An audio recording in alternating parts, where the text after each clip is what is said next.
Napoleão Bonaparte disse uma frase que ficou famosa: a China é um gigante adormecido, e deixa ele dormir, porque quando acordar, o mundo vai tremer. Só que isso foi no século XIX, e pois bem, esse gigante acordou. E a pergunta que esse livro me fez, e que eu não conseguia parar de pensar enquanto eu lia ele, é por que a gente sabe tão pouco sobre o país que já é a segunda maior economia do planeta e é o maior parceiro comercial do Brasil desde 2009. É o lugar que mais criou bilionários nos últimos anos. Porque provavelmente você tem uma imagem na cabeça quando alguém fala para você China.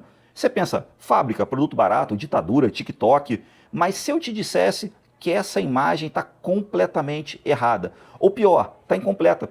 Incompleta de uma forma que pode custar caro para você como cidadão, como profissional e até como investidor. Hoje, aqui no Que você está lendo, eu vou falar sobre O Poder da China, de Ricardo Jeromel. E eu te prometo, você vai sair daqui vendo o mundo um pouco diferente. Aqui no Que você está lendo, eu prego sempre que a leitura não é um pedestal, é um sofá. É um lugar onde você senta, relaxa e, sem perceber, acaba aprendendo alguma coisa que muda a forma como você enxerga o mundo. E poucos livros me deixaram tão desconfortável com a minha própria ignorância como esse me deixou. O Poder da China não é um livro político, não é um manifesto pró-China nem anti-China. É um manual de sobrevivência intelectual para um mundo que já está sendo redesenhado por um país que a maioria de nós mal conhece. Sabe aquela sensação de você descobrir que você passou anos com uma visão completamente deformada de alguma coisa? E é exatamente isso que esse livro provoca em você.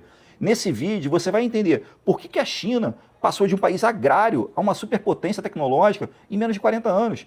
Quem são os bilionários e os unicórnios chineses que você provavelmente nunca ouviu falar, mas que estão mudando a forma como a gente vê o futuro? E por que isso importa diretamente para você que mora aqui no Brasil? E principal, qual é a lição mais poderosa que o Jeromel deixa no final? Fica comigo. Antes de falar do livro, eu preciso te dizer quem escreveu. Ricardo Jeromel nasceu em São Paulo e você pode até conhecer o sobrenome. O irmão dele é Pedro Jeromel, zagueiro do Grêmio. Mas enquanto o irmão dele foi para o futebol, ele foi para o mundo. E quando eu falo de ir para o mundo, eu literalmente falo mundo. Ele morou nos 5 continentes. Mas o que mais importa para esse livro é que de 2011 a 2019, ele foi repórter e colunista da Forbes dos Estados Unidos e foi o responsável por calcular a fortuna de bilionários brasileiros para a revista. O primeiro livro dele, que chamava Bilionários, virou best-seller e acabou entrevistando os maiores milionários do mundo. Foi aí que ele percebeu um padrão. A China estava fabricando bilionários numa velocidade que não tinha precedente na história. Em 2010, eram 64. Em 2018, 370. E ele precisava acabar entendendo o porquê. O Poder da China nasceu dessa curiosidade. O livro começa com uma frase que não tem como não ficar na sua cabeça. Nós somos ignorantes em relação à China. Fato. As discussões no Brasil e no Ocidente em assuntos relacionados à China são completamente superficiais. O país não faz parte da nossa pauta educacional e a gente só aprende uma coisa na escola sobre a China: a Guerra do Ópio. E ainda assim com o viés da ótica, dos britânicos. Tem uma frase nesse livro que é bem bacana e que eu destaquei. Ela é verdade e ao mesmo tempo é meio constrangedora. A China é o nosso maior parceiro comercial e eu mal sabia o que era o sonho chinês antes de ler o livro. Ele não está sendo arrogante, ele está sendo honesto. Essa honestidade é o que torna o livro tão assim interessante, tão refrescante para você. A primeira parte do livro dá para a gente ferramentas básicas para você entender o que está acontecendo. Ele traz números que são assim, cara, de cair o queixo. Hoje, 802 milhões de chineses usam ativamente a internet. E assim, é impressionante, 98% desse número acessa a internet pelo celular. Esse número é maior que a população dos Estados Unidos, Indonésia e Brasil, tudo somado. Em 2019, a China tinha mais de 200 unicórnios, que são aquelas empresas de capital fechado que são avaliadas em mais de $1 bilhão. O Brasil tinha menos de 10. E a regra de 3 aqui não funciona. A China não tem 7 vezes mais unicórnios que o Brasil, tem 20 vezes. A economia dos Estados Unidos demorou 117 anos para multiplicar o PIB dela por 36. A China fez isso em 30 anos, 4 vezes mais rápido. E tem um detalhe que o Jeromel faz questão de destacar. Quando você lê que a China está desacelerando, isso é tecnicamente verdade. Em 2018, o país cresceu como eles chamam, né, apenas 6,6%. É o menor índice desde 1990. Mas você consegue imaginar o que é a segunda maior economia do planeta crescer 6,5% praticamente ao ano? Significa que entre 2017 e 2019, mais de 35% de todo o crescimento estimado do mundo veio da China. Desacelerando para eles é o que a maioria dos países, incluindo a gente aqui, chamaria de sonho do crescimento. Uma das coisas que mais me chamou a atenção no livro e a que gerou assim mais reflexão foi a que Jeromel chama de cultura 996. Isso é bem bizarro, principalmente no momento atual de se discutir jornada 6x1. 996 ou 996 é o horário de trabalho nas grandes empresas na China. E aqui a gente está falando de empresas de tecnologia chinesas. 9 da manhã até 9 da noite, 6 dias por semana. Isso é padrão, não é exceção. É controverso? Absolutamente. Hoje tem movimentos de resistência dentro da própria China contra esse regime, contra essa cultura. Mas Jeromel traz isso, apresenta isso como um dado de contexto, não como um modelo para você seguir. O ritmo chinês tem um custo humano que o livro não ignora. E aqui uma consideração pessoal. Esse ponto me fez pensar muito a respeito. Não é sustentável. E o próprio livro não prega que isso deva ser seguido. Mas é impossível entender a velocidade do crescimento sem entender a intensidade, como eles vivem, como eles trabalham. Para entender por que a China está fazendo o que ela está fazendo hoje, com essa velocidade, com essa obsessão, por se tornar a maior potência do mundo, você precisa entender o que a China viveu. E também o porquê que move esse país não é só ambição, é memória. Alguns dados que eu peguei na minha colinha aqui. Em 1405, o almirante Zheng, não vou saber pronunciar o resto do nome dele, liderava a maior frota naval que o mundo já tinha visto. Eram 62 navios de 130 metros. Isso é muito grande, 130 metros de comprimento. Para você ter uma ideia, cada um era 5 vezes maior que o navio Santa Maria de Cristóvão Colombo. A frota total transportava, pasmem, 27 mil homens. Eles chegaram à África, Índia, Oriente Médio. A China do século XV não era apenas uma grande potência, ela era a maior potência do planeta, sem concorrência nenhuma. Aí então, em 1430, mais ou menos, a nova liderança da corte imperial tomou uma decisão drástica e que acabou mudando o rumo da história. Ela parou tudo. Ela destruiu todas as frotas. Ela queimou os navios. Ela proibiu novas expedições e ela fechou as fronteiras. E por que isso?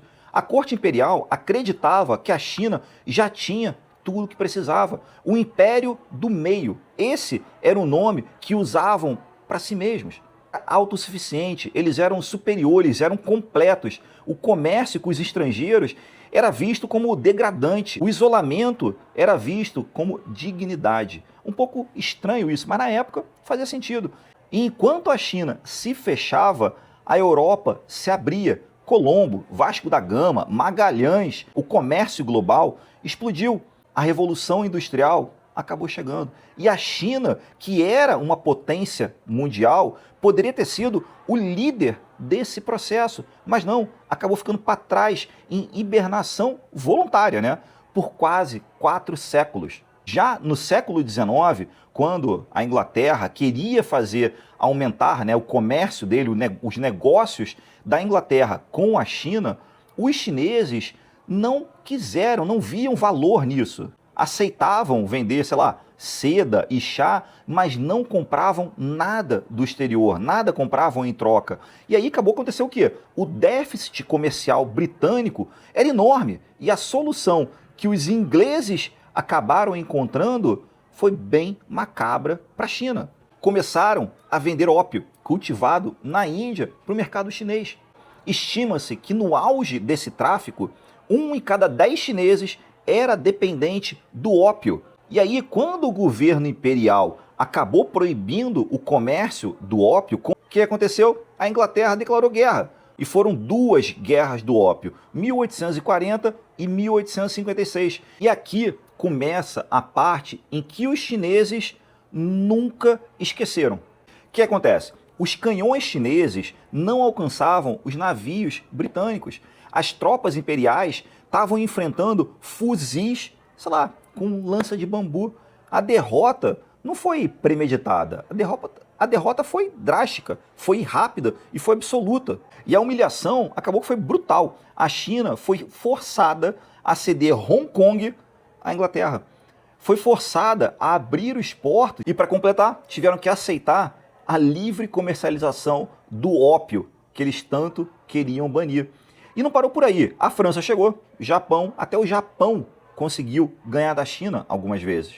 E não para por aí. Alemanha, Rússia, Estados Unidos, todo mundo quis e eles conseguiram pedaços do território e dos direitos dos chineses ao longo desse período que os historiadores chamam, retratam de o século da humilhação. E foi de 1840, 1839, até 1949. É super recente. E aí pensa, uma nação que se considerava o centro do mundo, literalmente, o império do meio, passou um século inteiro sendo dividida, sendo ocupada, sendo envenenada por nações que, assim, ela considerava inferiores. E isso não é dado histórico neutro, é trauma coletivo. E é impossível entender o que a China está fazendo hoje sem você entender esse trauma que eles viveram. Em 1949, depois de uma guerra civil assim brutal, os comunistas de Mao Tse-tung acabaram vencendo os nacionalistas e acabam fundando a República Popular da China. O Ocidente vê isso com um pouco de desconfiança, mas boa parte dos chineses vê isso com esperança. Finalmente, uma China unida, uma China soberana, capaz de se defender. O século da humilhação tinha finalmente acabado. Mas o Mao Tse-tung, ele não se contentou com a estabilidade. Ele queria transformar a China em uma grande potência industrial. E isso ele queria fazer em um tempo recorde. Em 1958, ele lançou a iniciativa O Grande Salto Adiante. O plano era você industrializar o país em poucos anos, forçando toda a população a produzir aço, literalmente assim, no quintal. Ele coletivizou a agricultura e acabou proibindo práticas agrícolas tradicionais. E qual foi o resultado? Uma das maiores fomes da história humana. A estimativa é que entre 15 e 55 milhões de pessoas tenham morrido em menos de 4 anos. A ideologia acabou atropelando a realidade. E quem pagou o preço foi o povo. Aí veio a Revolução Cultural. Em 1960, 1966, Mao Tse-tung estava enfraquecido politicamente pelo fracasso da sua iniciativa do Grande Salto. Ele lançou o que chamou de campanha para purificar a China do capitalismo, do feudalismo e da influência estrangeira. Só que na prática foi uma guerra contra a própria inteligência do país. O que aconteceu? Professores foram humilhados publicamente, os livros foram queimados, todos os templos, todos os museus, tudo isso foi destruído, universidades foram fechadas por anos. A Guarda Vermelha, que eram grupos de jovens fanatizados, percorriam as cidades, destruindo tudo que parecesse burguês ou contra-revolucionário. Os óculos, que eram símbolos de intelectualismo, eram vistos como um acessório suspeito. Falar um outro idioma também. Isso estava sendo para eles visto como uma prova de traição. Qual foi o resultado? 10 anos de caos, de violência e destruição completa. Uma destruição completa cultural. A estimativa é que entre 1 e 2 milhões de mortos diretamente. E uma geração inteira que perdeu o acesso à educação. E o que aconteceu? Mao Tse-tung morreu em 76, agora recente, eu sou de 80, então um pouco antes de eu nascer. Ele deixou para trás um país completamente esgotado, um país empobrecido e sem nenhuma perspectiva. Ele deixou para trás um povo que tinha sobrevivido ao século da humilhação e depois tinha passado pela caça cultural e teve que sobreviver a todas as imposições do seu regime. Em 78, Xiaoping assumiu o controle do partido e acabou tomando uma decisão que parecia ser assim meio que absurda para um líder comunista. Ele abriu a economia para o capitalismo. Ele criou umas zonas econômicas especiais, que eram áreas delimitadas onde empresas podiam ser privadas e podiam existir empresas estrangeiras. Elas poderiam operar com regras de mercado dentro de um Estado comunista. Essa era uma heresia ideológica que ele justificou com uma frase bem famosa: não importa se o gato é preto ou branco, o que importa é que ele caça os ratos. Resultado acima de qualquer previsão. A China, que tinha um PIB per capita comparável à do Zimbábue no final da década de 70, acabou se tornando, 40 anos depois, a segunda maior economia do planeta. E o dado mais impactante, segundo o Banco Mundial, entre 1978 e 2015, mais de 800 milhões de chineses saíram da extrema pobreza. Essa foi a maior e mais rápida redução da pobreza na história da humanidade. 800 milhões de pessoas. Quando você para processar, parece impossível. E foi exatamente isso que aconteceu. O governo atual, liderado por Xi Jinping, desde 2013 lançou o que eles chamam de o sonho chinês. A ideia de que até 2049, o centenário da República Popular da China, eles vão ser a maior potência mundial em todas as dimensões: econômica, tecnológica, militar e cultural. E isso não é retórica, é planejamento estratégico. E isso é um planejamento estratégico do Estado, documentado em planos plurianuais e com metas bem específicas e mensuráveis. E aqui que entra um dos pontos mais centrais do livro, e talvez tenha sido o mais difícil para a gente aqui no Ocidente entender: o papel do governo chinês na economia. No Ocidente, a gente cresce acreditando na mão invisível lá de Adam Smith, que é a ideia de que o mercado livre deixa a sua própria lógica, aloca os recursos da forma mais eficiente. A China foi exatamente na direção oposta. Na China, amputaram essa mão invisível. A mão, pelo contrário, é muito visível. O governo chinês não apenas regula, ele escolhe os setores que ele financia os vencedores e define aonde o país vai estar daqui a 10, 20, 30 anos. Esse conceito acabou que abriu a minha cabeça. A gente tende a ver qualquer intervenção estatal como ineficiência. A China virou essa lógica de ponta cabeça e os resultados são impossíveis de você ignorar. Em 2014, o Venture Capital chinês representava 15% de todo o capital investido em startups no planeta. Em 2017, esse valor era 31%. Em 3 anos, dobrou. Em 2017, mais de 75% de todo o capital de risco investido em startups no mundo inteiro veio de apenas 2 fontes: Estados Unidos e China. Virou um duopólio. E aqui está uma sacada genial. Boa parte desse dinheiro tem o Estado como sócio silencioso. O governo chinês criou fundos de investimentos apoiados pelo próprio Estado e que funcionam como capital de risco.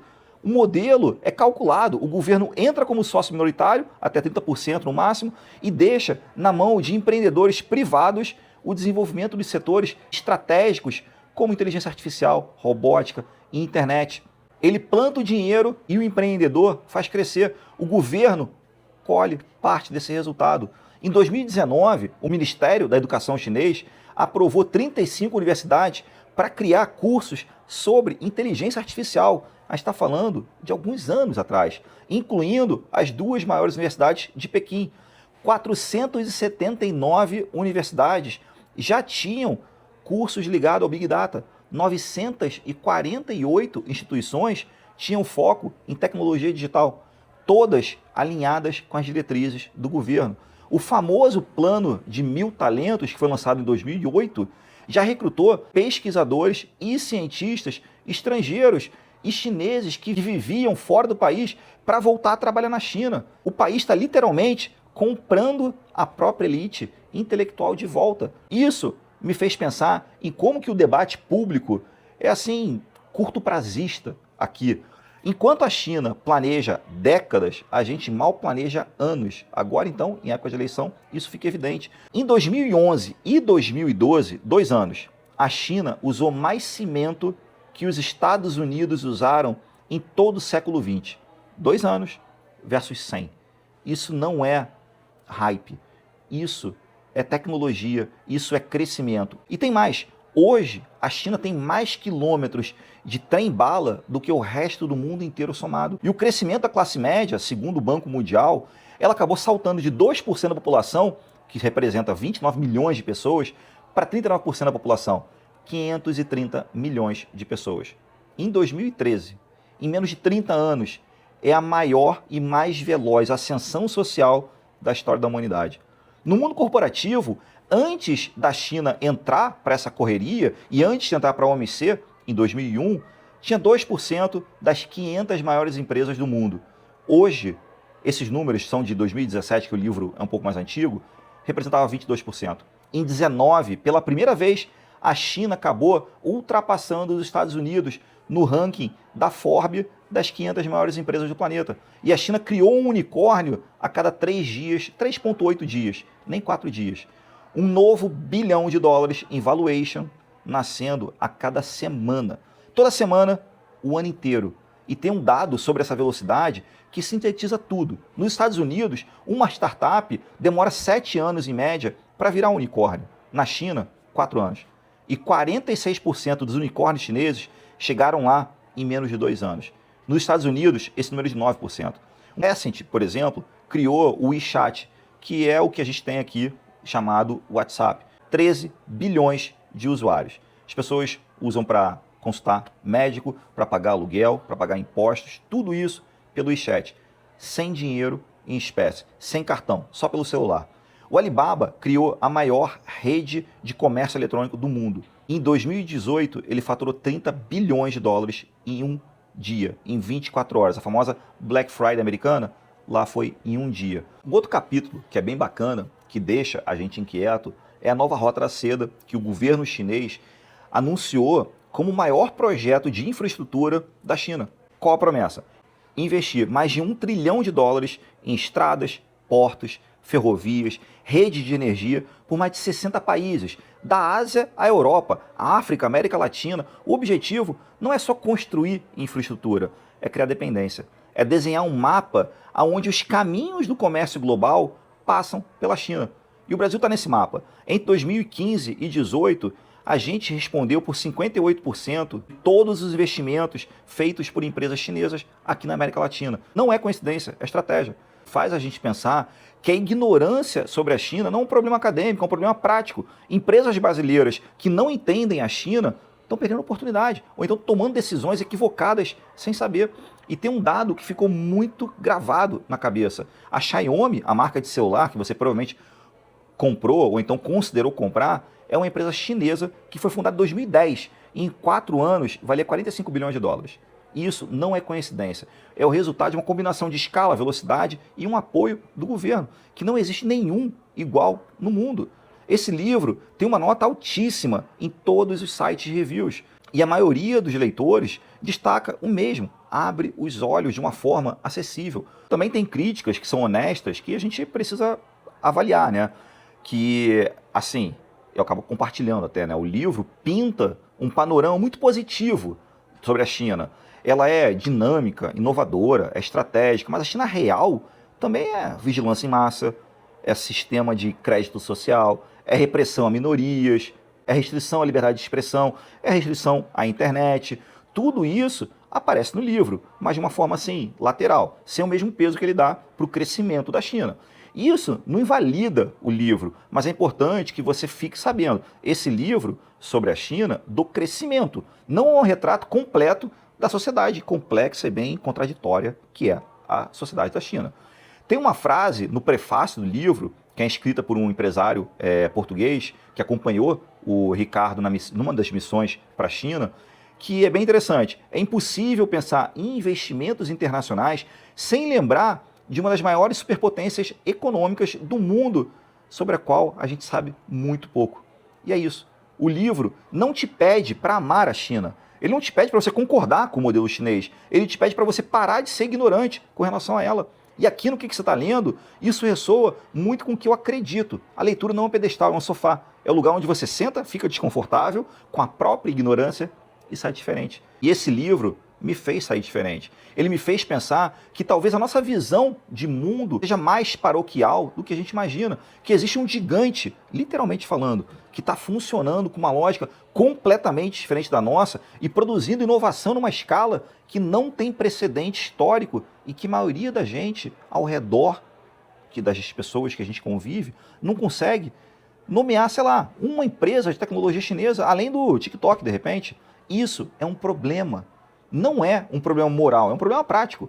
E a leitura é uma das formas mais eficientes para você corrigir isso. Você não precisa concordar com nada que a China faz. Você não precisa admirar o Partido Comunista, muito menos, né?